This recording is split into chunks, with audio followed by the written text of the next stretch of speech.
সকালে ডানকুনিতে পথ অবরোধ ঘিরে ধুন্ধুমার, টায়ার জ্বালিয়ে পথ অবরোধ ট্রাক চালকদের। চণ্ডীতলায় জাতীয় সড়ক অবরোধ করা হয়, যেখানে অবরোধ সরাতে গিয়ে পুলিশকে লাঠি চার্জ করতে হয়। আর তখনই পুলিশকে লক্ষ্য করে ইট ফেলে বিক্ষোভকারীরা। সকাল 10:45 থেকে অবরোধ শুরু হয় জাতীয় সড়কে।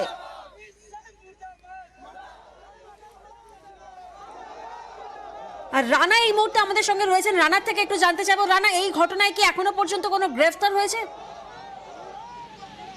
হ্যাঁ প্রিয়াঙ্কা, দেখো বছরের শেষ দিন আজকে কিন্তু ডানকুনিতে যে দুর্গাপুর এক্সপ্রেসওয়েতে যে রাস্তা অবরোধ হয়েছিল, সেই নিয়ে রণক্ষেত্র চেয়ারম্যানরা পুলিশকে লক্ষ্য করে যেমন ইট বৃষ্টি করে, সেরকম পুলিশও পাল্টা লাঠিচার্জ করে।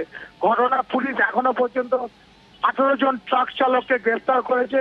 পাশাপাশি পুলিশ সুপার কামরুল সিং জানিয়েছে, এই যে ঘটনায় পুলিশ যেমন আহত হয়েছে, সেরকম এই যে বছরের শেষ দিনে এই যে 2.5 থেকে 3 ঘন্টা মানুষ যে দুর্ভোগ পুড়িয়েছে, তারা আজকে বর্ষবরণের যে বিভিন্ন যে অনুষ্ঠানগুলো তারা যোগদান করতে পারলো না, সেই নিয়ে কিন্তু পুলিশ রীতিমতো তটস্থ রয়েছে।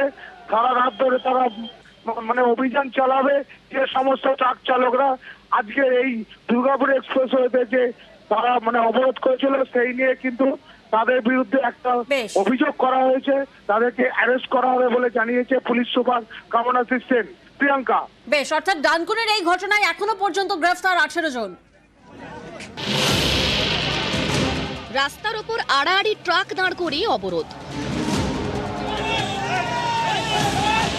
রাস্তার ওপরই আগুন জ্বালিয়ে বিক্ষোভ।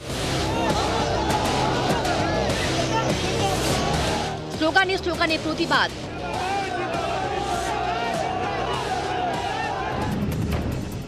ইট পাথর বৃষ্টি। বছরের শেষ দিন ট্রাক চালকদের পথ অবরোধে এভাবেই তুলকালাম ডানকুনির কাছে দুর্গাপুর এক্সপ্রেসওয়েতে। হুগলির চণ্ডীতলার হাঁচঘড়া এলাকা। রবিবার এখানেই একটি সিমেন্ট কারখানার সামনে অবরোধ শুরু করেন ট্রাক চালকরা। আমাদের নাকি 10 লাখ টাকা করে ফাইন দিতে হবে, 10 বছরের জেল, দাঁড়িয়ে গেলে নাকি 7 লাখ টাকা ফাইন, অ্যাক্সিডেন্ট হলে আমি পালিয়ে গেলে 10 লাখ টাকা ফাইন দিতে হবে আর 10 বছরের জেল। কিন্তু আমার কাছে নেই 5,000 টাকা, আমি 10,000 টাকা কোথা থেকে বের করব? আগে কোনো গাড়ি অ্যাক্সিডেন্ট হলেই 304 এ ধারা দেয়া হতো, এখন তার সঙ্গে যুক্ত হয়েছে 474। এতে 7 থেকে 10 লাখ টাকা জরিমানা দিতে হবে, 7 থেকে 10 বছর জেল। এই কালা কানুন প্রত্যাহার যদি না করা হয়, তাহলে সারা ভারতবর্ষে 21 অথবা 31শে জানুয়ারি থেকে সমস্ত পণ্য পরিবহন গাড়ি বন্ধ হয়ে যাবে।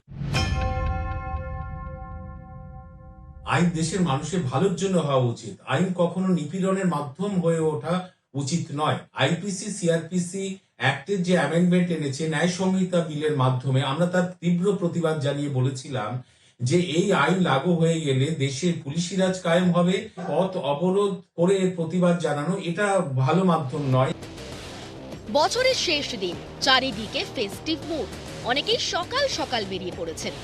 এরই মধ্যে দুর্গাপুর এক্সপ্রেসওয়েতে অবরোধ, ফলে যানজট এবং চূড়ান্ত হয়রানি। প্রবলেম তো প্রচুর, কোনো কেউই ডিসিশন নিতে পারছে না। একটা আন্দোলন হলে তার নেতা দরকার হয়। এর নেতাকে কার কাছে গিয়ে প্রবলেম বলবো যে আমাদের প্রবলেমটা একটু বুঝতে পারবে? পুলিশ প্রথমে বুঝিয়ে সুঝিয়ে অবরোধ তোলার চেষ্টা করে। আমরা ওনাদেরকে সব রকম বোঝানোর চেষ্টা করছি, ঠিক আছে, আমরা সব রকম কথাবার্তা বলছি। বুঝিয়ে কাজ হয়নি, শেষমেশ অ্যাকশন শুরু। পুলিশ লাঠি উঁচিয়ে তেড়ে যেতেই পাল্টা ইটপাটকেল ছুঁড়তে শুরু করেন অবরোধকারী ট্রাক চালকরা। মুহূর্তে রণক্ষেত্রের চেহারা নেয় গোটা এলাকা। আহত হন 2 পুলিশ কর্মী। শেষমেশ লাঠি চার্জ করে অবরোধকারীদের হটিয়ে দেয় পুলিশ। বেশ কয়েকজন বিক্ষোভকারীকে ধরেও নিয়ে যায়। সাথে কথা বলা হয়েছিল, ওটা শুনেনি যখন। আর এনএইচকে তো এত অবরোধ করা যায় না, কেন কি আপনার অলরেডি এনএইচ অ্যাক্টের মধ্যে এটা না, তো কথা বলে যখন সরছিল না, এনকে আনরুলি যখন হয়েছিল, বি হ্যাড টু অ্যাপ্লাই, আমাদেরকে যেরকম করে ওদেরকে সরাতে হয়েছে। এদিন সকাল 10:30 নাগাদ অবরোধ শুরু হয়। 2 ঘন্টার পর ধীরে ধীরে স্বাভাবিক হতে শুরু করে দুর্গাপুর এক্সপ্রেসওয়ে। তার মধ্যে চরম ভোগান্তি। বাসে ছিলাম, টায়ার চালছিল, আর কিছু দেখতে পাইনি, কারণ আমি নামিনি ভয়ে।